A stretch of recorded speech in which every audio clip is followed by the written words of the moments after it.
باپ کٹر کافر اور بیٹا مواحد، ایک پکا مومن۔ میں بات کر رہا ہوں اکرمہ بن ابو جہل کی۔ ان کی ایمان لانے کی سٹوری بڑی مزیدار ہے۔ جب مکہ معظمہ 8 ہجری میں نبی صلی اللہ علیہ وسلم کے ہاتھوں فتح ہوا تو تب اکرمہ اپنی جان بچانے کے لیے جدہ کی طرف بھاگے اور انہوں نے وہاں سے کشتی پکڑی اور اس پر سوار ہو کر وہ پھر حبش کی طرف وہ نکل پڑے۔ کئی تاریخی حوالوں میں یمن کا بھی ذکر آتا ہے، مگر بات یہ ہے کہ وہ یمن گئے ہوں یا حبش کی انہوں نے راہ لی ہو۔ بات یہ ہے کہ یہ واقعہ ہمیں جو سکھاتا ہے نا، ہمیں اس پر فوکس کرنا چاہیے۔ اچھا، پھر جب وہ اپنے کچھ ساتھیوں کے ساتھ کشتی میں سوار ہوئے تو راستے میں نا بڑا ہی خطرناک طوفان آ گیا، سمندری طوفان، جس کی وجہ سے کشتی بڑا ہی خطرناک طریقے سے ہلنے لگ گئی۔ تو جب یہ سارا معاملات ہوئے تو سب نے نا اپنے دیویوں اور دیوتاؤں کو پکارنا شروع کر دیا، لیکن کوئی فائدہ نہیں ہوا۔ طوفان اور شدت میں آ گیا، یعنی سب بڑی ٹینشن میں آ گئے، کیونکہ جان پر جو بنائی تھی۔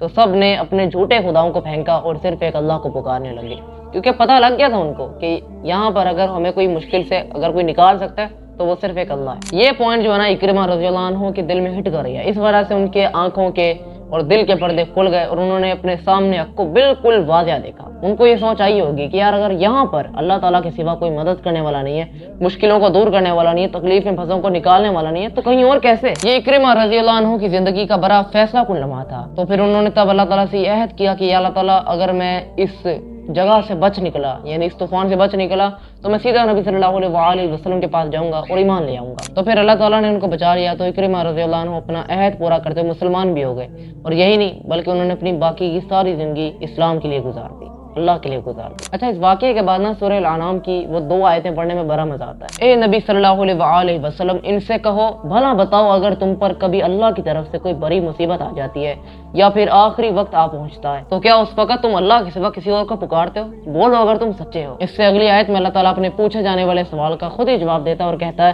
کہ اس وقت تو تم اللہ کو ہی پکارتے ہو، اور اگر اللہ چاہتا ہے تو تم پر سے وہ مصیبت کو ٹال دیتا ہے۔ کیا ایسے موقعوں پر تم اپنے ٹھہرائے ہوئے شریکوں کو بھول جاتے ہو؟ اور اللہ عز و جل ہدایت دے کہ مسلمانوں میں کچھ تعداد ایسی ہے کہ جو اللہ تعالیٰ کی مخلوق کو غیب میں پکار رہی ہوتی ہے، ان کو اپنا مشکل کشا سمجھ کے بیٹھی ہوتی ہے، اور تعویل پتہ ہے کیا کرتے ہیں کہ ہم تو اللہ کا بندہ سمجھ کے پکار رہے ہوتے ہیں، اللہ سمجھ کے نہیں پکار رہے ہوتے ہیں۔ میرے بھائیوں، عبادات میں تعویلات نہیں چلتی، اور یہ لوگ کم علمی میں ایسی سی صفات جو اللہ تعالیٰ کے لیے خاص ہیں ان کو غیر اللہ کے لیے مانے بیٹھے۔ کسی تکلیف میں پھنسے انسان سے تکلیفات کو دور کرنا کس کی صفت ہے؟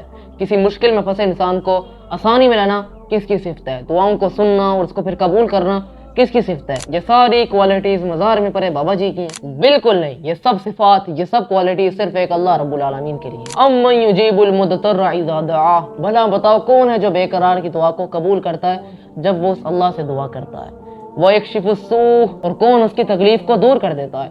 وَيَجْعَلُكُمْ خُلَفَاءَ الْأَرْضِ، اور کون تم کو زمین میں اگلوں کا جانشین بناتا ہے؟ الہ مع اللہ، کیا اللہ کے سوا اور کوئی معبود بھی ہے؟ قلیلا ما تذکرون، مگر تم بہت ہی کم غور کرتے ہو۔ دعاؤں کا سننا، پھر اسے قبول کرنا، پھر ایک تکلیف میں پھنسے انسان سے تکلیفات کو دور کر دینا، یہ سب اللہ رب العالمین کی صفات ہے۔ میرے بھائیوں، کسی پیغمبر نے یہ دعویٰ نہیں کیا کہ تم ہمارے جانے کے بعد ہم سے غیب میں استغاثے کرنا، ہم سے دعائیں مانگنا، تو ہم اللہ تعالیٰ سے لے کر اللہ تعالیٰ کی عطا سے تمہیں دے دیا کریں گے۔ اگر آپ کو یہ دعویٰ کہیں قرآن اور حدیث میں مل جاتا ہے تو دلیل پیش کرو۔ بلکہ ہر پیغمبر نے اپنی قوم کو، اپنی امت کو یہی تعلیمات دی ہیں کہ تم نے صرف ایک اللہ کی عبادت کرنی ہے، اور یہ دعا کوئی چھوٹی عبادت نہیں ہے۔ اس کے بارے میں ترمذی میں حدیث ہے کہ نبی صلی اللہ علیہ وسلم نے فرمایا الدعاء هو العبادہ، یعنی دعا تو عبادت ہے، اور عبادات میں تعویلات نہیں چلتی، سمپل سی کلیئر بات ہے۔